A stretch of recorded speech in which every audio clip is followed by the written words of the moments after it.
I'm back again. This is MJ and welcome to my grocery in Thailand vlog. Ayan, so samahan niyo ako mag-grocery dito sa Thailand. So, update tayo ng ating grocery dito sa Thailand. So, I'm currently here sa Tesco Lotus nila.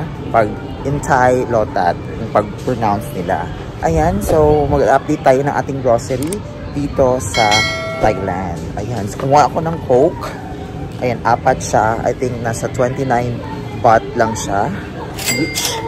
And then, kuha tayo ng bigas. That's 165. May sugar pa tayo doon. Meron pa. Ay, hindi ako sure. Kuha lang ko sa isa. 26. Ayan, pinakamura. 26 ang sugar. Ilang kilo? Isang kilo to? 1 kilo. Cup noodles, 3. 52 baht in case of nangangailangan sa midnight snack. So, kita nyo naman, dito sa Thailand, ang grocery, wala katao-tao. Pinoy lang ang nag-grocery masyado. Charot. Coffee natin ay free?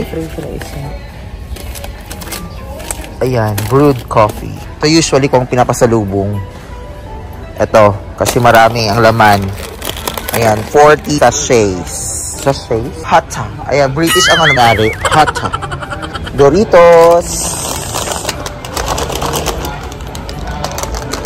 Masarap po ulit invite si Kwan Elmar mag-shot.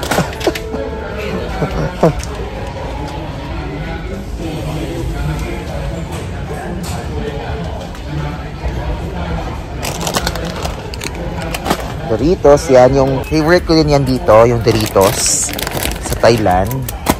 May lace din sila dito. Ayan. Daming flavors ng lace kung ma-observe ninyo. So, meron silang piatos dito. Lasang piatos lang. Ayan. Hindi ko alam kung anong pangalan yan. Kasi nakatay. Jack and Jill lang siya. Meron silang Jumboy, hotdog, kayang bato. So, dito sa Thailand, guys, wala masyadong nag-grocery. Yung mga makikita mo dito, usually, yung mga family na gusto magluto. Pero usually, guys, yung mga Thai, mahilig talaga sila bumili sa mga market na dinner. So, hindi na sila nagluluto. Kasi yung mga, mga food nila na binibenta sa market ay luto na. Hindi yung katulad sa atin na meron din sila dito na parang market talaga, like palengke. Dito sa Thailand, meron din silang palengke pero yung luto na sila. Luto na yung mga ulam dito. Kaya hindi man sila masyadong grocery. Dito tayo sa Downihan. So, ito yung mga usually binibili namin. Hindi yung sa maliit na sachet lang. Ito usually binibili namin. Yung mga lalaki. John Rocks. Attack! Char. Mga gulay. Sa gulayan na namin. Sa market na nila. Na gulayan talaga. Tapos dito sa Thailand, guys, bawal ka makabili ng mga inumin kapag hindi pa nag 5 PM in the afternoon. Kasi for nila, religion nila. Religious belief nila dito. And dito yung mga sale area nila.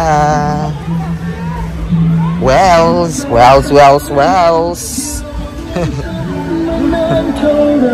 Dahil ko parang di na pa-vlog. Ay, wala na. Wala yung bread nila.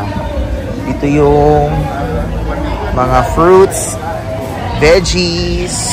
Yan. Ayan, diba? Social yung coconut dito. Nakaganyang pack na. Wala. May wine station. Ocean, ayan o. Between, diba? Ayan o. Sa 5 PM hanggang 12 midnight. Then sa umaga, 11 to 14, 2 PM lang makakabili ng mga alcoholic drinks.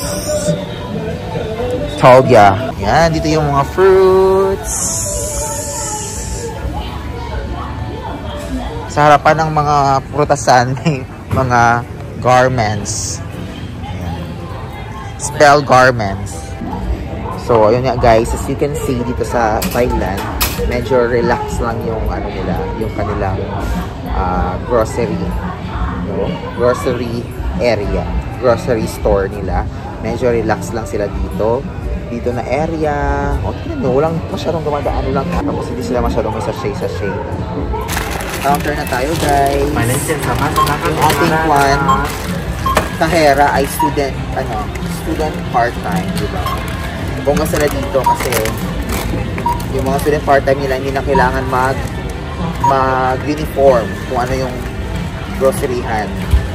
So, tamang uniform na sa school, yun na yung ginagamit nila mag-part-time sila. Nakababayad na tayo. Thank you. Yan. Ayan na yung mga pinamili namin. Di uso ang karton-karton dito, guys. So, ayan guys. That's it for today. So, ganyan lang kayo mag-grocery, guys. Pakonti-konti lang. Since 3 lang naman kami dito sa bahay. Kasama ko yung pinsan ko. Minsan dito siya, minsan nasa apartment siya. Yung grocery namin, ay nag-grocery para kami sa Kwan. Nag-grocery pa kami sa market ng mga gulay. Since mas Kwan doon, medyo hindi mahal at sakto lang yung presyo doon. So, ayun na guys, yun lang kami mag-grocery. Pakonti-konti lang, hindi yung pang isang bagsakan talaga. Napapagkasya namin siya around 3 weeks yung binili namin kanina. So, ayun, that's all for today guys. And yes, see you again to another vlog. Bye!